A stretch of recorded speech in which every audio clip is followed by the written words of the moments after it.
Hey everybody, welcome back to my channel. We are back on our book club reading Trilateralism. And we on part 2. We getting through our book.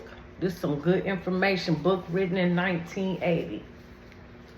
Part 2, the Trilateral Commission. This section brings the Trilateral Commission and its members to life.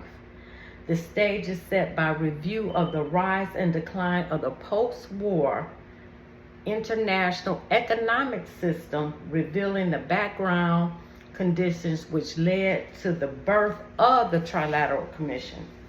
A chronological account of the Commission's creation and early years is followed by a description of its goals, organization, funding, and programs. An extensive who's who provides a wealth of information about the past and present Trilateral participants, tracing their careers, corporate ties, and organizational affiliations. Government positions are highlighted. A preface to the Japanese who's who illuminates the Japanese establishment. The rise of international finance capital. Post-war U.S. foreign policy had as keystone the reconstruction of Western Europe and Japan as future trade partners and frontline protection against the spread of socialism in Europe and Asia. In the interest of the following areas, especially Western Europe, to rebuild, the United States pumped billions of dollars in Marshall Plan aid into their economies. The U.S. also permitted and encouraged the formation of regional and somewhat exclusive organizations like the European Payments Union, the European Coal and Steel Community, the European Free Trade Association, and eventually the European Economic Community, example, Common Market. Thompson discusses these in bits in the Bilderberg and the West. Come on, now you can't make this up.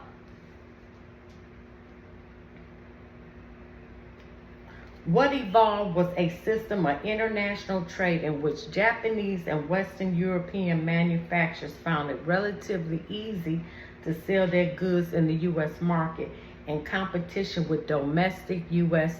industrialists, while U.S. manufacturers found it relatively difficult to European and Japanese markets, just as it is today.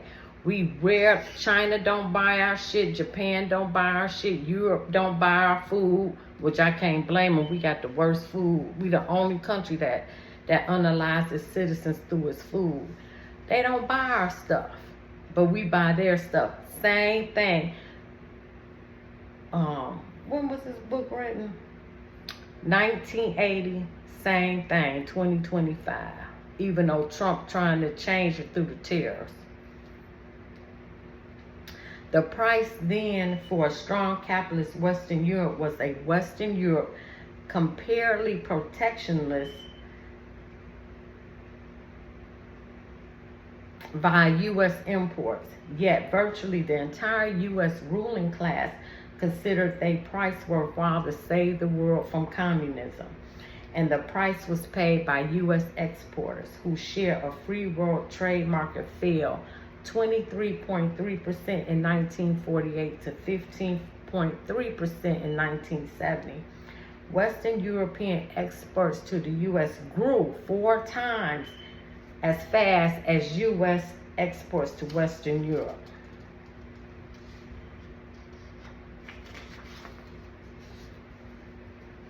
But while domestically based North American industries were finding it relatively hard to take full advantage of the growing Western European market due to takes a U.S. approval of measure of European protectionism, the internationally oriented corporations were thriving.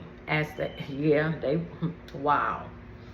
For if there were restrictions on U.S. goods entering Western Europe, they were almost none on U.S. capital. U.S. private investment in Western Europe grew from 1.7 billion in 1950 to 16.2 billion in 1966 and 30.7 billion in 1972. Meanwhile, long-term portfolio investments, stocks and bonds of U.S. investors in Western Europe went from 1.3 billion to 4.5 to 5.9 billion, and short-term investment from 0.4 billion to 2.6 billion to 5.3 billion. Little noticed by many was the increasing importance of the U.S. banks in this massive internationalization of capital. The following table would suffice to show the skyrocketing importance of banking of the international scene.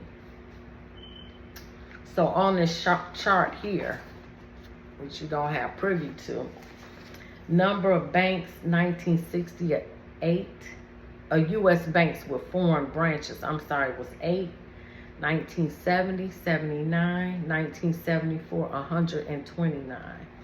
Number of foreign branches, 1960, 131, 1970, 536, 1974, 737. Assets in billions, 1960, 3.5 billion, 1970, 52.6 billion, 1974, 155 billion. Now I'm about to look to see what we're looking at today.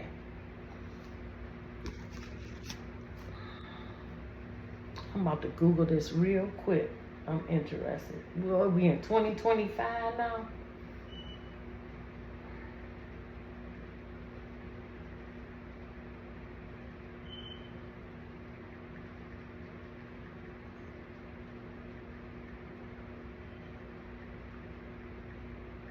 Number of U.S. banks with foreign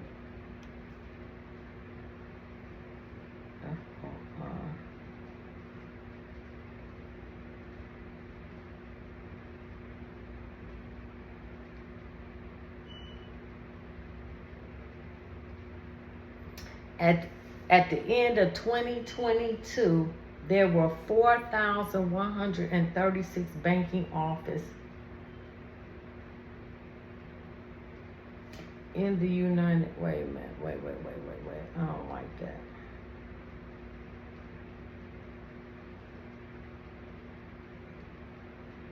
And the banks that have foreign branches: Citibank, SHBCU, Capital One, Charles Schwab, First Republic Bank that fell, Bank of America gonna fall, Citibank, HSBCU. 4,136. Wow.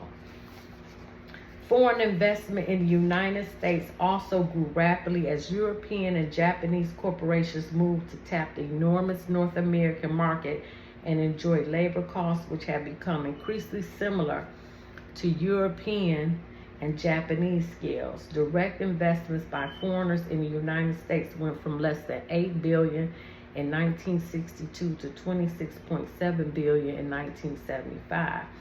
And foreign bank assets in the United States went from 5 billion in 1965 to 42 billion in 74.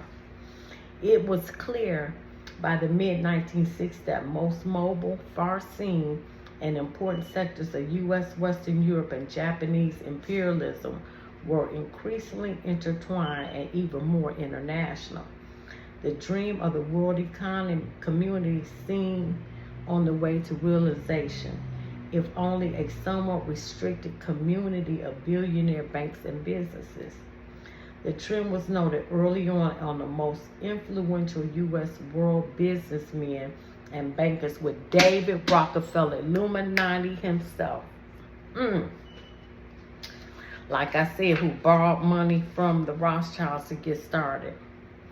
With David Rockefeller, one of the central figures, with their worldwide investment bank, loyal only to the laws of maximum profit, subject to no national government. You hear that?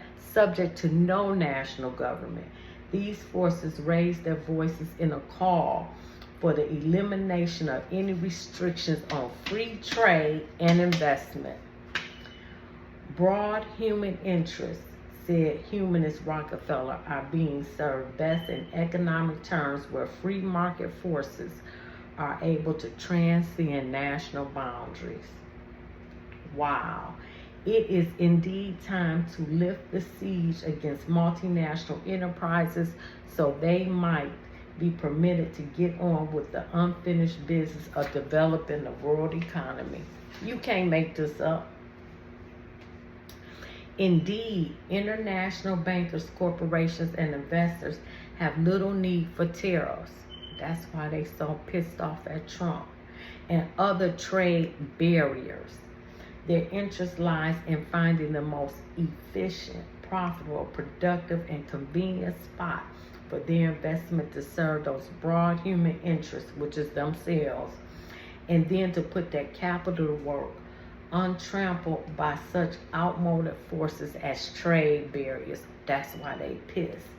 George Ball, Economic Affairs and Kennedy Administration, and director of Lehman Brothers, because they let Lehman Brothers fall, and Quan Loeb said in 1967, in these 20 post-war years, we have come to recognize in action, though not always in words, that the political boundaries of nation states are too narrow and constricted to define the scope and activities of modern business.